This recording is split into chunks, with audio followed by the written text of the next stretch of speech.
Aujourd'hui, en tout cas ce matin, je vais vous parler de ce que je comprends du troisième principe de vibration et qui est un des principes assez simples à comprendre parce qu'il a été repris et repris par les théories du New Age en l'appelant la loi d'attraction. Or, je rappelle qu'il y a en effet des lois d'affinité, mais c'est surtout des lois de création. Donc, alors, le Kybalion dit « Rien ne repose ». Tout remue, tout vibre.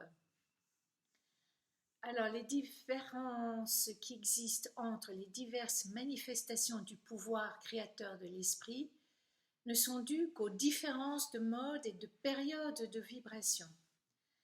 Donc, il y a l'énergie, et de l'énergie, il y a des vibrations. Mais l'énergie, elle est, comment je dirais, toujours stable. Ok ? Par l'intelligence de la vie, par l'intelligence du tout, il y a des vibrations qui sortent de cette énergie et qui créent l'univers. Alors, savoir augmenter, diminuer, maintenir une vibration fait toute la différence. Donc nous avons le pouvoir par notre volonté, par notre mental. Souvenez-vous, le tout premier principe, c'est le tout est esprit, l'univers est mental. C'est le tout premier principe pour bien comprendre comment c'est la base même pour être en vie, au fait, ou pour créer des choses. Alors, je peux augmenter, diminuer ou maintenir mes vibrations par mon pouvoir mental. Et les initiés, la vibration du tout en lui-même est d'un degré constant, inimaginable dans son intensité et d'une telle rapidité dans son mouvement que cela donne une impression de non-mouvement ou de repos éternel. C'est mon chat que vous entendez qui fait ses griffes sur son petit grattoir. Donc, c'est ce que je disais tout à l'heure, cette source, énergie qui est le tout, a une constance, d'accord ? Mais d'elle-même, comment expliquer ? Est-ce que ça se détache ou pas ? Mais ça reste tout le temps constant. Et puis, j'avoue que c'est compliqué à expliquer là. J'ai du mal à comprendre, j'avoue, que j'ai du mal à comprendre que rien ne repose, tout remue, tout vibre. Et puis, il y a donc des vibrations différentes, mais le tout a une vibration constante. Donc, comment est-ce qu'il arrive à créer dans l'univers quelque chose ? Ça, c'est ma question. Peut-être que l'un de vous va me trouver une réponse.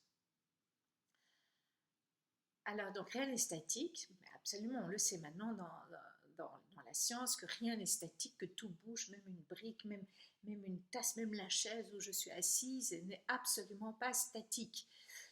Mais c'est une question de vitesse dans cette vibration qui fait que je puisse m'asseoir dessus. Alors, la chaleur, la lumière, l'électricité, le magnétisme sont aussi des vibrations. Et ce qui est intéressant, c'est que ces vibrations s'unissent et se rassemblent, s'attirent par affinité. Et c'est pour ça que le New Age parle de loi d'attraction. Mais c'est, comment expliquer ?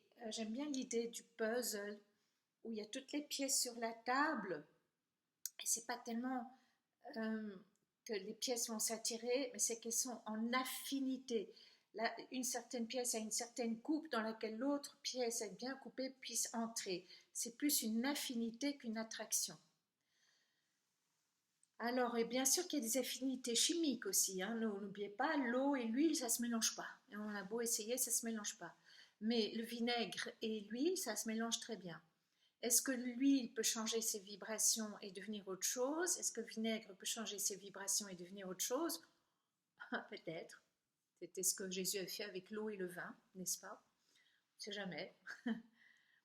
Alors, moi, je crois que cette fameuse loi de gravité qu'on attribue à la Terre par sa rotation, et pour nous maintenir les pieds dessus, pour qu'on ne s'envole pas, devrait peut-être s'appeler la loi d'affinité. Ce serait intéressant que ce soit plus ça. Comme la Terre étant un esprit vivant, nous aussi, nous avons une affinité avec la Terre, c'est pour ça que nous restons collés à elle. C'est une affinité biologique, chimique ou énergétique ou vibratoire, peut-être tout à la fois. Par exemple, nous les humains, nous n'avons pas d'affinité avec la Lune. Il faut tout un costard, il faut enfin, on n'a pas été sur la Lune, où on a été, je vous laisse discuter de ça, ce n'est pas le sujet aujourd'hui, mais imaginons que nous allions sur la Lune, eh bien, il n'y a aucune affinité, la Lune n'a aucune affinité avec le corps humain, avec les humains, puisque l'humain doit avoir toutes sortes d'artifices et de combinaisons de toutes sortes de choses pour pouvoir faire quelques pas sur la Lune. Alors donc, aussi ce qui est amusant, c'est que le mot atmosphère désigne aussi un sens figuré. Par exemple, il y a l'atmosphère sur la Terre, c'est ce qui nous fait vivre grâce à l'atmosphère. Mais au sens figuré, on utilise, oh mon Dieu, il y avait une bonne atmosphère dans cette fête, ou oh là là, l'atmosphère était franchement mauvaise. Et la Terre, qui est un être vivant, ben, elle nous garde sur elle par notre atmosphère, en sympathie, en affinité avec la sienne. Nous sommes totalement en sympathie, en affinité avec l'atmosphère de la Terre, selon notre atmosphère intérieure. Peut-être. Alors cette vibration, blum blum blum, alors tout ça, bon, on parle un peu de l'éther, mais là c'est pas très important de comprendre, quoique les trois initiés expliquent que c'est tout, que l'éther est ce qui relie tout ça. Mais là, c'est comment ça marche, comment ça fonctionne. Pour l'instant, je n'ai pas l'humeur d'expliquer ça. Alors, en comprenant que tout est donc vibration, comme un violon s'accorde sur une vibration pour obtenir un son mélodieux, c'est-à-dire qu'on accorde un piano, on accorde une guitare, on accorde un violon, si une corde est mal accordée, le son n'est pas harmonieux, n'est pas mélodieux, selon nos oreilles. Alors, nous avons, nous, absolument le pouvoir d'accorder nos vibrations sur le son mélodieux ou le but que je recherche. C'est ça ce que les New Age appellent la loi d'attraction et que moi j'appelle la loi de vibration et de création. C'est-à-dire que quand je joue au violon, je n'attire pas un son, je le crée. Vous comprenez ? Je crée un son que tout le monde écoute et qui après peut être enregistré, etc. Mais il n'a pas été attiré. C'est pour ça que la loi d'attraction n'est pas juste, d'accord ? C'est la loi de la création. Donc, pour créer ce que j'ai envie de vivre dans ma vie, j'accorde mes vibrations sur le son, la chose que je veux créer. Donc, après, chacun crée ce qu'il a envie. De nouveau, je reviens sur le fait qu'il n'y a pas dans la loi naturelle de morale, que la morale vient de nos propres expériences et que c'est donc très important de ne pas nier nos expériences et que c'est très important que l'ego soit le témoin de tout ce qui a été expérimenté pour après créer notre morale, ok ? Mais il y en a qui n'ont pas de morale qui ressemble à la mienne. Par exemple, moi j'aime pas la méchanceté, je me sens très très mal quand je suis méchante, ça me met mal à l'aise dans mon corps, mais j'en ai observé qui jubilent quand ils sont méchants. Et j'ai observé autour de moi, hélas, que les méchants vivent longtemps, n'ont pas de problème de santé et un sourire perpétuel sur leurs lèvres. Quand ils sont méchants, ils ont une jouissance et ça leur fait du bien. C'est leur choix. Moi, c'est pas le mien, mais je n'arriverai pas à les condamner. Et je pense que la loi naturelle ne va pas les condamner. Sauf que toute chose a, c'est un des principes, la loi du rythme, ça veut dire que tout revient, tic-tac, il y a un rythme, et il peut avoir un retour de ce qu'il crée. Cette personne méchante aura tôt ou tard, d'une façon ou d'une autre, un retour. Mais va-t-il en souffrir ? Peut-être pas. Cette personne va-t-elle en souffrir ? Peut-être pas. Je ne suis pas à la place de ces gens. C'est pour ça que je voulais dire aussi quelque chose. Arrêtons de nous infantiliser nous-mêmes en attendant qu'un Dieu punisse les méchants, en attendant qu'un Dieu nous sauve, en attendant qu'un Dieu réponde à nos prières parce qu'on a bien fait ceci, on a bien fait ça, on a une récompense. En fait, toutes ces croyances religieuses qui mettent un Dieu paternel ou une mère, une vierge, Marie maternelle, etc., c'est en fait une grande infantilisation et c'est une façon de nous avoir écartés de notre pouvoir créateur et de nous écarter aussi de la responsabilité de ce pouvoir créateur. le système de confession et tout ça dans l'Église catholique a quelque chose d'assez sympathique, mais aussi de terriblement infantilisant. Je te pardonne, et puis soi-même, on sait, ok, il m'a pardonné, mais la seule personne qui peut me pardonner, c'est moi-même de ce que j'ai fait. Pourquoi? Parce que j'en prends conscience. Pourquoi? Parce que j'ai, la conscience que ce que j'ai fait du tort à quelqu'un. Et je peux avoir éventuellement un sentiment de culpabilité, mais ce sentiment de culpabilité peut être transformé en sentiment de responsabilité et permettre de dire ok, je ne ferai plus ça, je vais corriger la chose. Si le sentiment de culpabilité vous tient à cœur, pourquoi pas, mais accompagnez-le toujours, toujours, toujours de ce désir d'évoluer, de changer et de ne plus retomber là-dedans. Ah, il y a plusieurs sentiments de culpabilité, comme j'avais posté sur mon compte Facebook, et je vais en profiter pour en parler. C'est grâce à un livre enfin, je mettrai les coordonnées du livre en dessous de la vidéo, qui parle justement qu'il y a le sentiment de culpabilité qui vient de nous-mêmes, en se disant j'ai mal fait. Ce qu'on peut faire mal fait. Je me trompe, je fais mal parfois mes portraits. Moi, j'ai aucun sentiment de culpabilité, mais j'en ai vu des artistes qui se sentaient coupables de pas bien dessiner. Enfin bon, bref. Donc, si j'avais un sentiment de culpabilité en me disant ah merde, j'ai donné une peau horrible à ce portrait, ben, je recommence, je corrige. Ça, c'est des sentiments de culpabilité personnels où je peux me changer, où je peux décider d'évoluer. Et puis, il y a les sentiments de culpabilité qui m'ont été inculqués et qui sont des faux sentiments de culpabilité. Par exemple, je prends un exemple stupide, une femme ne doit jamais porter de pantalon à une époque, c'est pas bien. Et ça culpabilisait les femmes de porter un pantalon jusqu'à ce que Coco Chanel arrive et pouf, change tout ça. Il y a des religions euh, où certaines femmes se sentent coupables de ne pas porter de voile, mais c'est des culpabilités qu'on nous fout dans la tête, ça ne vient pas du cœur, d'accord? Voilà, j'ai pris cet exemple-là sans cristalliser ou cristalliser des attitudes d'habillement chez qui que ce soit.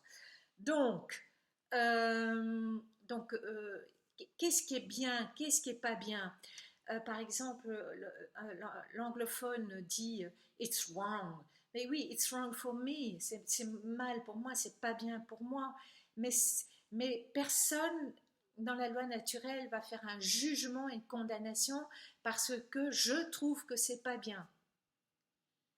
Après, je le répète et je le répète et je le répète, s'il vous plaît, pour pas me faire dire des choses que je ne dis pas. Dans l'organisation d'une société humaine, bien sûr qu'on met des balises, des garde-fous ça, c'est pas bien. Comme je le disais tout au début de la présentation du Kibayon, tuer, violer, voler, on peut vraiment considérer entre nous que ce n'est pas bien. Ce n'est pas bien parce que dans la nature, personne ne fait ça. Personne, aucun animal, aucune plante, sans une raison d'équilibre.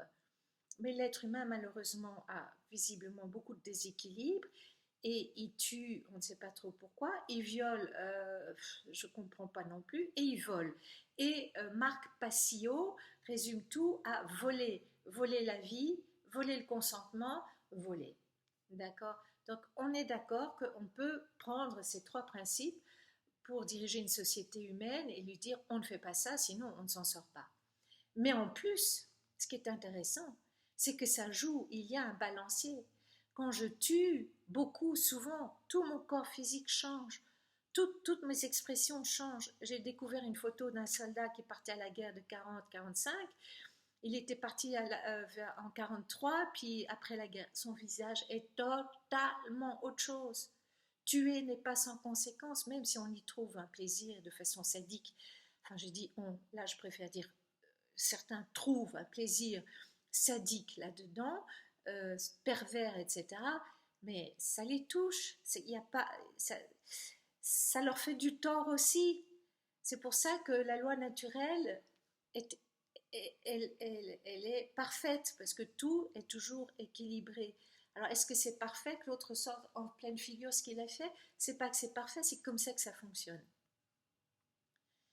Alors il va de soi que toute torture et crime sur des êtres vivants allant du petit enfant en passant par tous les êtres humains de tout âge, incluant des animaux, n'a rien de naturel pour un humain. Donc c'est ce que je viens d'expliquer.